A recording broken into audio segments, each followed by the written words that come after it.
आज शनिवार का दिन है, जिस दिन अपन इस दरिद्रता से मिलने के लिए पीपल के पेड़ के नीचे आए हैं।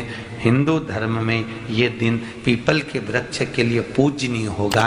जो भी शनिवार के दिन पीपल के वृक्ष की पूजन करेगा, दूध चढ़ाएगा या मिष्ठान का भोग लगाएगा, लक्ष्मी और नारायण उसके घर में प्रवेश कर जाएगा। लक्ष्मी और नारायण उसके घर में प्रवेश करेगा।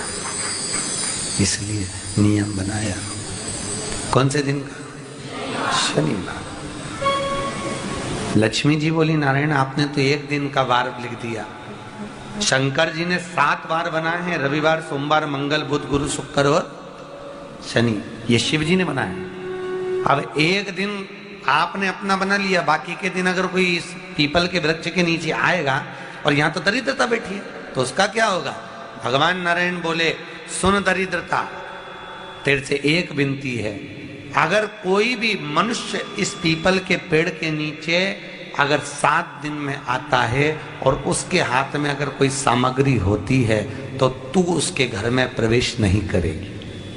नियम है पीपल के वृक्ष का, या तो पानी का लोटा लेकर जाओ, कुंकू का चोपड़ा लेकर जाओ, शक्कर लेकर जाओ, या पेड़ के नीचे चींटी को डालने के लिए आटा ले जाओ, पर खाली हाथ पीपल के वृक्ष के नीचे कभी मत जाओ, कभी नहीं जाओ।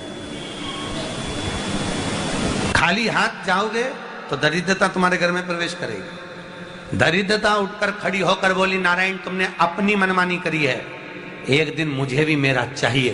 भगवान ने कहा, बोल कौन सा दिन चाहिए? दरिद्रता कहती है, रविवार के दिन इस पीपल के वृक्ष के नीचे मैं दिन भर नृत्य करूं, इसमें रहूं, और जो यहाँ आए रविवार को मैं उसके घर में प्रवेश करूं। भगवान ने कहा, ठीक है। दरिद्रता, रविवार का दिन एक ऐसा दिन रहेगा जिस दिन तू इस पीपल के वृक्ष के नीचे नृत्य करेगी, और जो आएगा इस पीपल के वृक्ष के नीचे तो उसके साथ प्रवेश करेगी। मैंने तुझे वर दिया।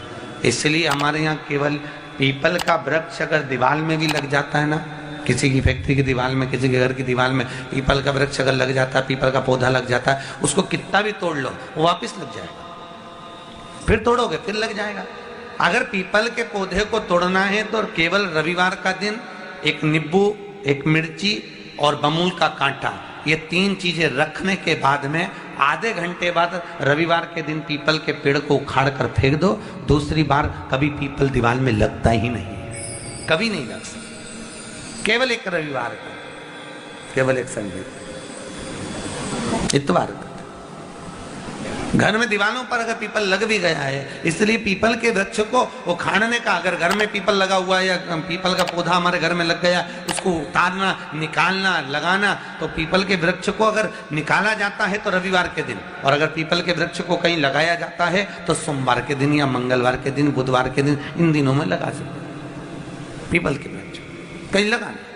शनिवार का दिन एक ऐसा दिन होता है जिस दिन पीपल के वृक्ष को कहीं जाकर लगाया नहीं जाता, क्योंकि शनिवार के दिन पीपल के वृक्ष के नीचे लक्ष्मी रहती है। हम अपने हाथों से अगर पीपल का वृक्ष किसी दूसरी जगह पर शनिवार को रोपित करते हैं तो हमारे घर की लक्ष्मी अपने घर से छिन्न होकर चली जाती है। इसलिए शनिवार के दिन पीपल लगाया नहीं जाता, किसी के घर जाकर उसको वापस पलटा नहीं जाता। लग गया उसको डाल। प्रभु मेरी धर्म पत्नी को कहाँ रखूं आप बताओ? वो तो जहाँ यज्ञ होता है, अनुष्ठान होता है, दान होता है, पुण्य होता है, सत्कर्म होता है, वहां जाने को तैयार नहीं।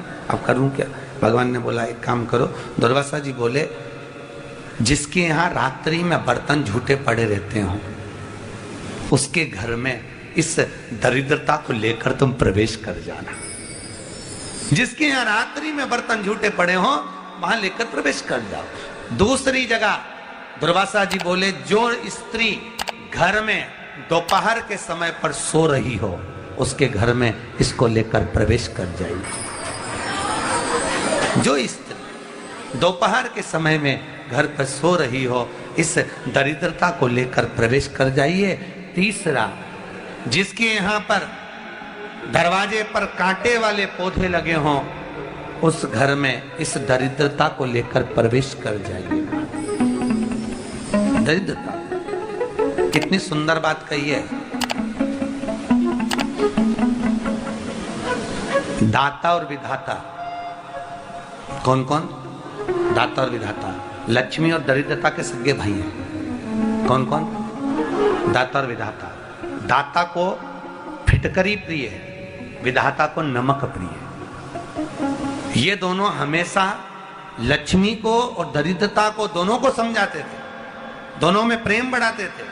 आज भी हिंदू धर्म की रीति है, यहाँ तो ठीक है, जिसके यहाँ पर भी अगर थोड़ी सी भी परेशानी होती है, थोड़ा सा क्लेश होता है, अशांति होती है, लक्ष्मी नहीं टिक रही हो, काम नहीं बन रहे हो, बहुत प्रयास करा जा रहा हो और हमारा कार्य नहीं होता, तो क्या करते हैं? फिटकरी और नमक को पानी में डाल देते हैं और घर में पोछा लगा देते हैं। आप लोगों ने आजकल फेसबुक पे भी पढ़ा होगा, व्हाट्सएप पे भी पढ़ा होगा। तो क्यों लिखा उसमें? उसका कारण ही केवल ये है कि दाता और विधाता की प्रियता उसमें।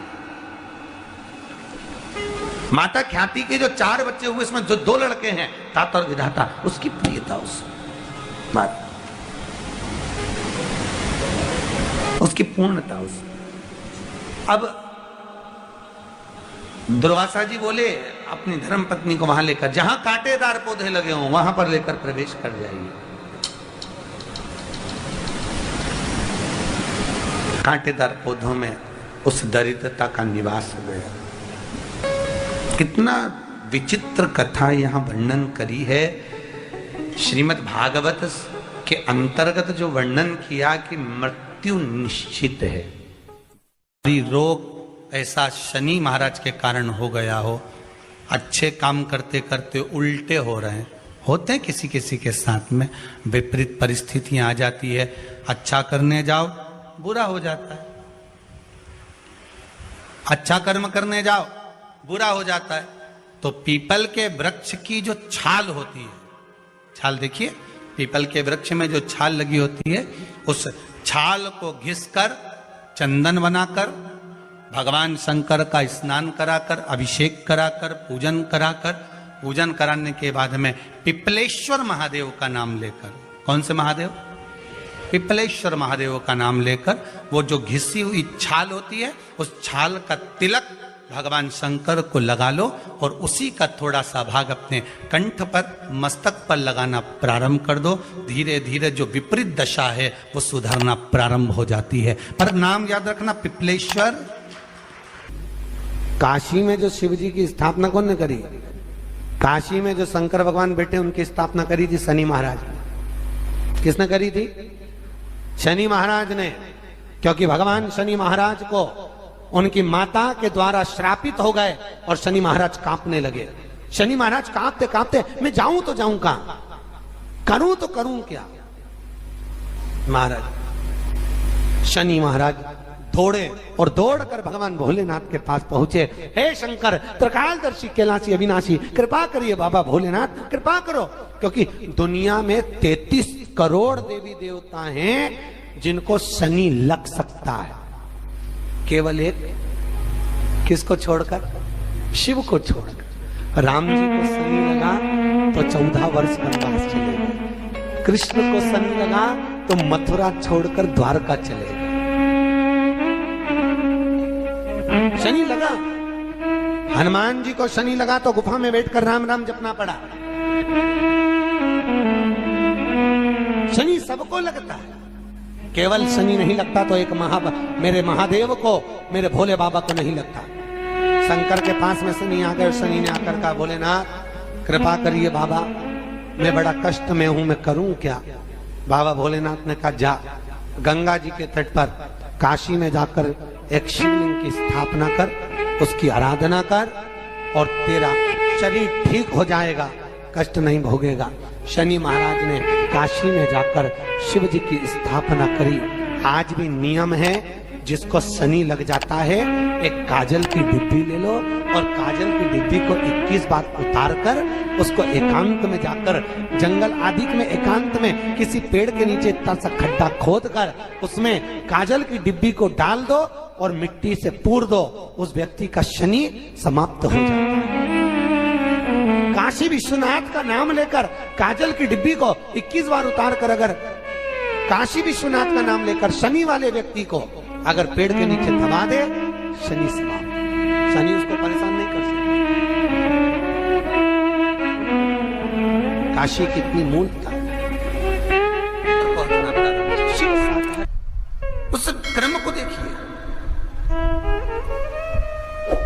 भगवान शंकर पर विश्वास रखकर एक एक पल, एक एक घड़ी, एक एक समय, एक एक नक्षत्र का शिव महापुराण में वर्णन है।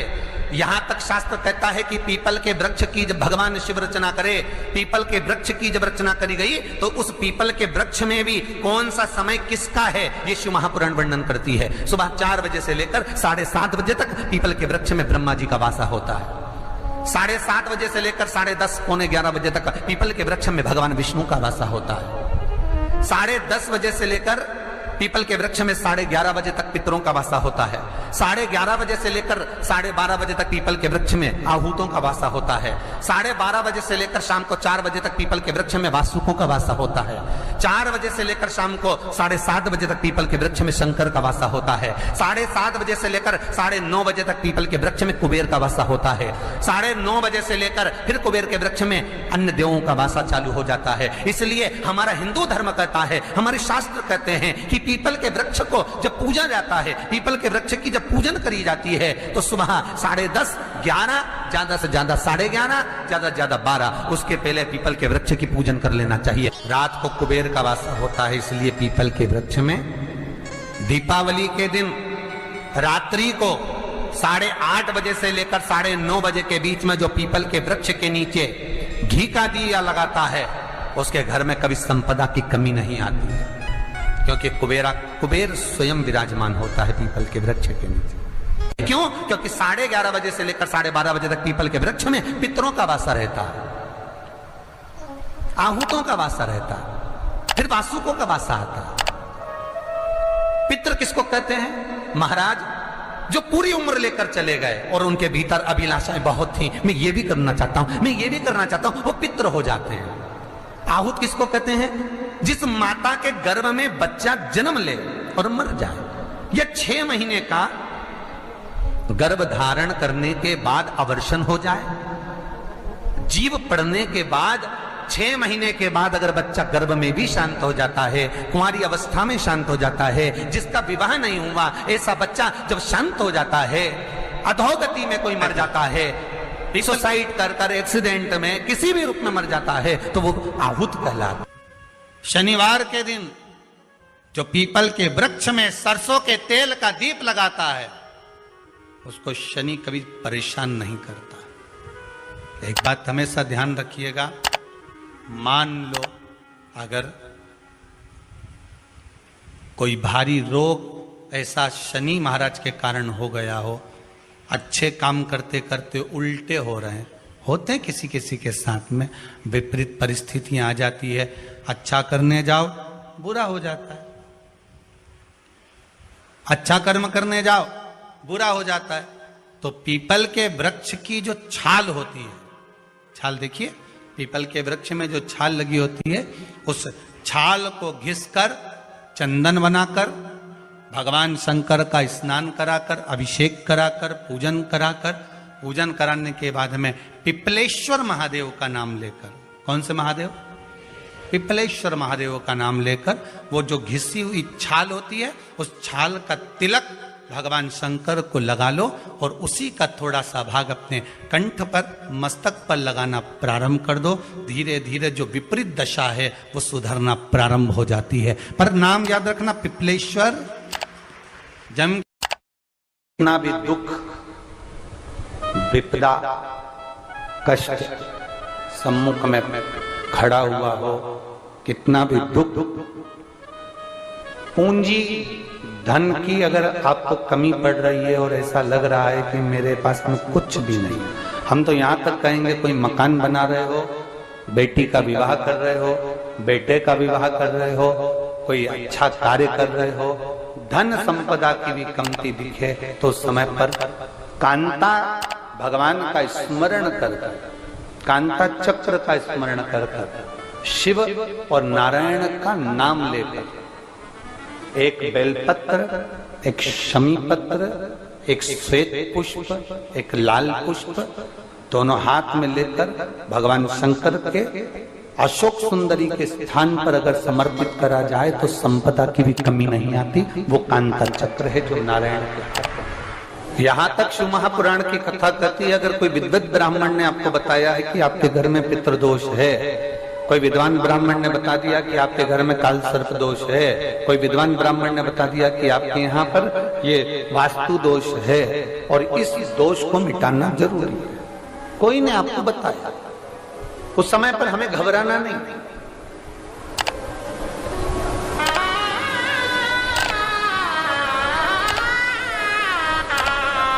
उस समय में घबराने का क्रम नहीं है। कहते हैं पीपल का जो जल झड़ता है पीपल के वृक्ष से, आप लोगों ने कभी देखा है कि नहीं देखा, वो हमको नहीं मालूम।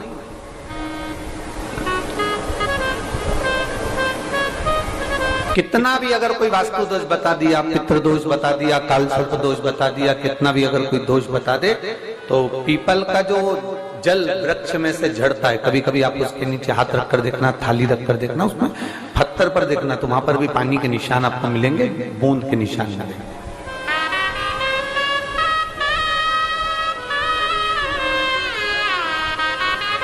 मात्र उस पीपल के वृक्ष के जल की एक बिंदी, एकमात्र बिंदी, शंकर भगवान का जो शिवलिंग है जलाधारी है, चरण है, गणेश कार्तिक का स्थान है, अशोक सुंदरी का स्थान है, और प्रत्येक जलाधारी में से पानी बीच में से आकर नीचे की ओर गिरता है, नीचे की ओर गिरता है। आप लोगों के स्मरण में हमने पहले भी बताया कि राइट में किसका स्थान है, गणेश जी का, लेफ्ट में कार्तिक के, बीच में अशोक सुंदरी। ये क्या है, पार्वती जी का हस्त कमल शिवलिंग, और ऊपर से जो जल एक एक बूंद शंकर जी के शिवलिंग पर गिर रहा है, वो शंकर जी की 5 लड़कियां जया, विषहरा, शामलीवारी, दौतली और देव, शंकर जी की 5 लड़कियों एक एक बूंद पानी शिव जी पर गिरा रहा है। जहां जल नीचे गिरता है उस स्थान से जहां तक जल बहकर जा रहा है, उस स्थान तक 33 कोटि देवताओं का स्थान, 33 कोटि देवताओं का स्थान। अब जहां पानी आया, जहां नीचे गिरा, उसके बीच में जो स्थान होता है, आप लोगों ने देखा है कि नहीं देखा? जिनने देखा है जरा हाथ उठाओ। ये पानी जैसे यहां तक आया और यहां के बाद नीचे गिरेगा, तब वो नाली के माध्यम से बाहर जाएगा। तो जितनी दूर यहां से वो नीचे की ओर जो गिर रहा है, यहां से वो नीचे की ओर जो पानी जा रहा है, ये जो स्थान होता है, ये हमारे 3 दोषों को निवारण तुरंत कर देता है। एक हमारा पितृदोष, एक हमारा काल सर्प दोष और एक हमारा वास्तु दोष का निवारण ये तुरंत करता है। और ये तो हमने केवल आपको शिव महापुराण के माध्यम से बताया कि ये 3 दोष का निवारण कर देता है, पर यदि कभी आप ध्यान से लिंग पुराण को पढ़ेंगे, आप यदि लिंग पुराण को पढ़ेंगे और गीता प्रेस गोरखपुर की लिंग पुराण को लाकर यदि आप पढ़ते हैं, या गीता प्रेस गोरखपुर की शिव अंक को भी आप अगर पढ़ेंगे,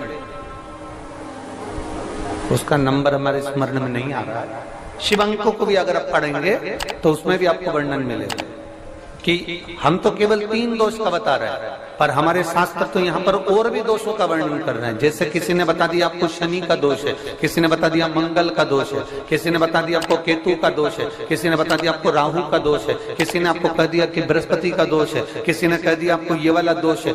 दुनिया के जितने दोष पीपल के वृक्ष के झड़ता हुआ जल की एक बूंद का स्पर्श, भले वो सूख गई हो, उसका एक स्पर्श मात्र